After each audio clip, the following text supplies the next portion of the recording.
1951년 5월 70만 중공군의 충계 대공세는 유엔군의 필사적인 방어 끝에 공세 종말점에 도달하게 되고 다시 전선은 383 근처에 형성되었습니다. 이제 어느 쪽도 확실하게 승기를 잡을 수 없는 상황. 시간이 흐를수록 전선은 고착화되어 갔습니다. 그리고 이 시점부터 유엔군 측과 공산군 측은 휴전에 대한 논의를 본격적으로 꺼내기 시작합니다. 미국은 5월부터 은밀하게 중국 인사들에게 접근해 휴전에 대한 분위기를 흘리기 시작합니다. 그리고 다음 달인 6월에는 소련으로부터 휴전회담을 제의받게 되었고 미국은 이를 수락하죠. 그렇게 양측 대표단들은 7월에 전선의 중앙에 위치한 개성에서 첫 회담을 가지게 되고 그동안 소문만 무성했던 휴전회담이 본격적으로 시작됩니다. 그리고 남과 북 모두 전쟁과 협상에서 결정권을 갖지 못한 상태에서 유엔군과 공산군 대표단의 첫 회담이 시작되었습니다. 양측 대표단들은 수월하게 세부사항 논의까지 끝낼 줄 알았으나 당장 휴전선의 기준을 어떻게 할 것인지, 한반도에 들어온 외국 군대의 철수는 어떻게 진행할 것인지, 또 양 진영이 붙잡힌 포로들의 교환은 어떻게 할 것인지 등 어느 하나 제대로 진행되는 안건 없이 삐걱댑니다. 특히 휴전선의 경우 유엔군 측은 황해도 해주에서 강원도 장전에 이르는 선을 기준으로 해야 한다는 입장이었고 공산군 측은 전쟁 이전인 38선을 기준으로 휴전선을 그어야 합리적이라고 주장했습니다. 이렇게 수월하게 진행되지 않는 상황 속에서 양측은 이후로 이어지는 수십 차례 회담 과정 중에서도 회담 장소, 대표단 인원, 자리 위치 등 사사한 것 하나하나 신경전을 벌였습니다. 그렇게 휴전회담은 이렇다 할 진전 없이 약 2년간의 시간이 흐르게 됩니다. 정적으로 군사분계선 협상이 타결되었던 1951년 11월 27일 이후 일시적으로 전투가 소강 상태에 접어들기도 했지만 회담이 긴 시간 난관에 봉착하면서 전투는 더욱 치열하게 전개되었습니다. 그 때문에 한 뼘이라도 더 유리한 고지를 점령하기 위해 전선 곳곳에서 전투가 벌어졌죠. 현재 고착화된 전선에서 남북 모두에게 가장 중요한 거점은 바로 개성 지역이었는데요. 역사적인 가치와 함께 주요 공업도시이기도 한 개성은 한국전쟁 이전부터 38도선이 통과되는 길목에 위치하여 그 중요도는 그 어떤 도시보다 높았습니다. 때문에 이승만 대통령은 당시 북한군의 점령하에 있던 개성을 탈환하기를 원했지만 유엔군은 현 상황에서 공격하기는 어렵고 탈환하더라도 지켜내기는 더 어렵다는 이유로 개성을 포기했습니다. 서부전선에서 6.25 전쟁 발발 이전에 비해 상실한 영토가 많아지자 국군은 잃었던 영토를 동부전선에서 보충하려고 필사의 공격을 다했습니다. 이렇듯 양측의 전투는 조금의 땅이라도 더 차지하기 위한 고지전의 형태로 진행되었으며 단 몇 킬로미터를 전진하기 위해 수천, 수만 명의 병사들이 희생되는 전투가 비일비재했습니다. 대표적으로 국군 구사단의 백마고지 전투와 정전협정이 체결되기 한 달 전에 마지막 대규모 전투였던 금성 전투가 있습니다. 처절한 피해를 감수해야만 하는 소모전이었지만 이들의 희생 덕분에 남한의 옹진반도와 개성지구를 상실하는 대신 속초와 양양을 포함해 동쪽으로 깊게 전진하는 현재의 영토를 얻게 되었죠.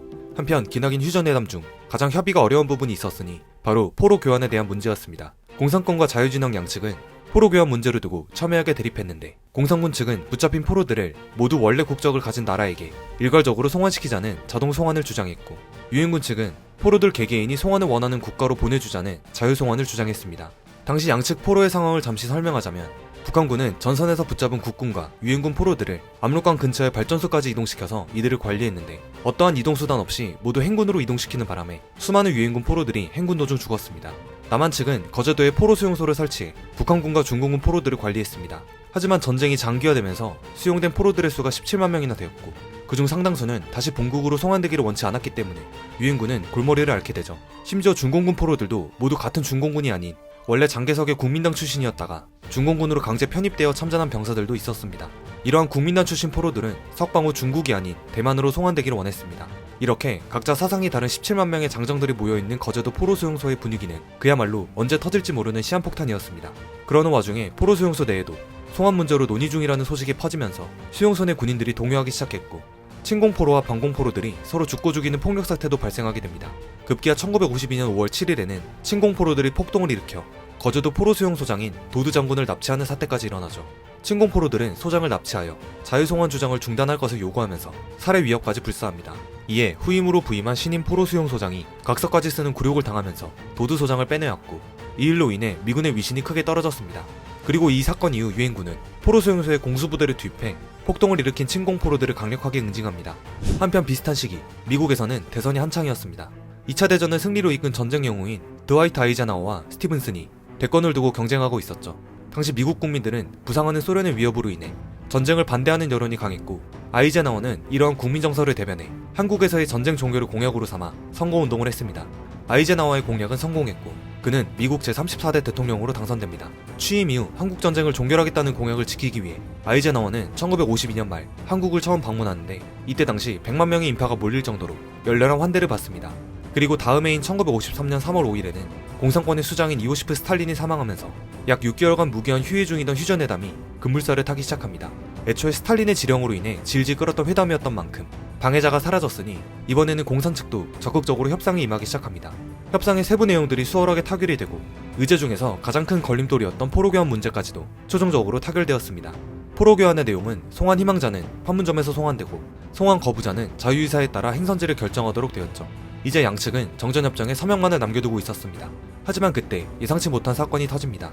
1953년 6월 18일 끝까지 휴전을 반대하며 북진 통일을 주장했던 이승만 대통령이 단독적으로 전국 각지에 있는 방공포로들을 석방해버린 것입니다. 한국을 소외시키고 일방적으로 휴전협정을 체결하면 한국군이 독자적인 행동을 할 수도 있다는 일종의 시위였습니다. 이때 풀려난 방공포로의 숫자는 2만 7천여 명에 달했습니다. 이승만의 단독 행동에 대해 미국과 영국을 비롯한 유엔군 측은 경악했고 공산군 측 또한 크게 격노했습니다. 미국은 이승만에게 당장 휴전협정에 찬성하라고 일갈하지만 이승만은 미동도 하지 않았습니다. 때문에 미 의회에서는 이전부터 고려하고 있었던 이승만을 제거하려는 일명 에버레드 계획을 구체화하기까지 하였지만 생각보다 많은 반대 의견에 부딪혀 실제로 계획을 실행하는 상황까지는 가지는 않았습니다. 휴전회담의 열쇠는 이승만의 손으로 넘어갔으며 결국 아이젠하워는 그를 설득하기 위해 총력을 기울입니다. 미국은 이승만과의 조율을 위해 국무부 차관보인 로버트슨을 한국으로 급파했고 이승만은 로버트슨에게 휴전을 원한다면 한국이 위협을 받을 때 미국이 원조해준다는 약속과 한국군의 병력을 증강시켜준다고 약속해줘야만 휴전에 동의한다는, 즉 안전이 보장되지 않으면 휴전협정에 결사 반대한다는 입장을 전달했습니다. 이승만은 소련 탱크와 중공군의 인해 전술을 막을 수 있는 제도적 장치가 마련돼야 한다고 계산한 것이죠. 로버트슨은 이승만과의 160시간에 걸친 소휴전회담을 통해 이승만의 요구를 들어준과 동시에 그에게서 휴전협정에 반대하지 않겠다는 답변을 얻어내는데 성공합니다. 이러한 이승만 대통령의 요구는 정전 직후 한미 상호 방위 조약으로 체결되어 오늘날까지도 미국의 우방국으로서 한미동맹을 공고히 하는 중요한 조약으로 남게 됩니다. 그렇게 1953년 7월 27일 판문점에서 정전협정이 체결되어 3년간의 전쟁이 마침표를 찍게 되죠. 이제 한반도는 군사 분계선을 기준으로 둘로 나뉘어 각각 남한에는 자본주의 국가가, 북한에는 사회주의 국가가 수립되어 현재에 이르고 있습니다.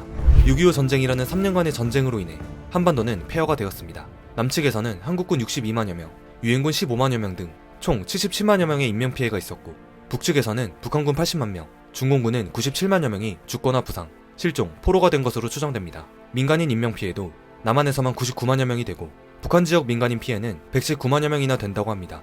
수만 명의 전쟁고아와 더불어 가족끼리 생사도 불분명한 이산가족이 1000만여 명에 달했습니다. 전쟁 이전부터 첨예하게 대립했던 남북한의 다른 이념은 결국 수백만 명의 희생자를 낸 대전쟁으로 파국을 맞이합니다.